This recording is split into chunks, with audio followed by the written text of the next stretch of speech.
So, ito na yung inat-ngat ng daga at saka nagkaroon ng trouble. So, nagkaroon siya ng failure. So, power on natin. Ayan, ito na yung ilaw na patayin natin yung flash. Ito yung ilaw na mahina, so malakas na.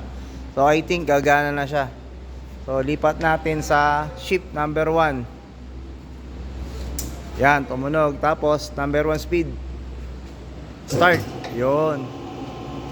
Gumana na siya. Off muna. Off. Switch off. Yan. Teka.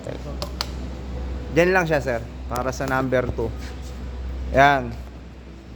So, meron tayong speed 2. Start. Yan. So, pwede na siyang off muna rito. Hintayin tumigil. Lipat tayo sa 1. Ayan, mabagal siya. So, 1, 2. Tapos, change shift tayo. Kapag ito, hindi siya tumagos, hindi tumunog, so, kailangan natin ikutin to. Itong ating mechanism. Op, baliktad. Yan. Tsaka nyo itulak to. Yun, may tumunog na. So, low speed muna tayo. Pero number 3 na to. Yan na siya. Off natin. So, mas malakas.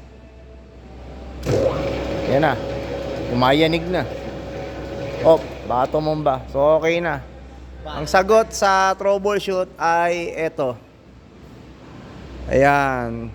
2 ampere. Napakababa. Open na siya. So, yun lang. Share ko lang yung troubleshoot.